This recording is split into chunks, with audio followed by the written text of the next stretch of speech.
one thing about diplomats is that they're very diplomatic. And often the reception that the boosters would get would be, thank you very much.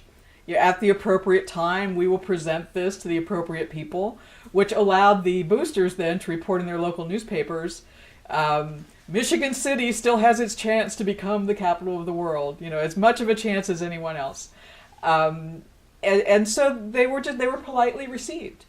There did come a point where the UN had to take some action in the fall of 1945 when the UN's Preparatory Commission was meeting in London. This is the group organizing the bureaucratic structure for the UN.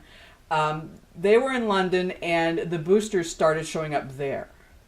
War-torn London, where there are food shortages, where there are housing shortages, and the boosters start to arrive. Booster posses start to arrive in London.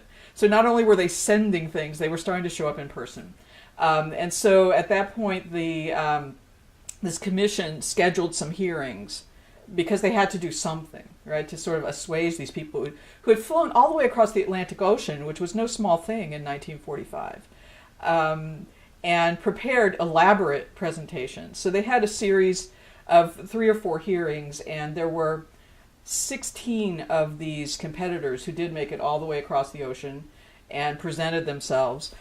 There was one group that was en route across the ocean at the point in which the UN people made a decision of where they really wanted to look and excluded them, right? Which they didn't know until they got there. It was a group from Newport News, Virginia, that were on their way and sadly were ruled out before they touched the ground. But the committee was just to be diplomatic about it. There were no important nations on the committee. In the committee records, you see as time goes by, fewer and fewer of the committee members are still there, right? as they're being invited to listen. And so all the materials they were sending over were just sort of stacking up in files. And one of the delegates said at one point, these will make lovely Christmas presents. And, because they're really elaborate, pictorials of San Francisco, Chicago, Boston, and so forth. So they were received politely, I think is the way to put it.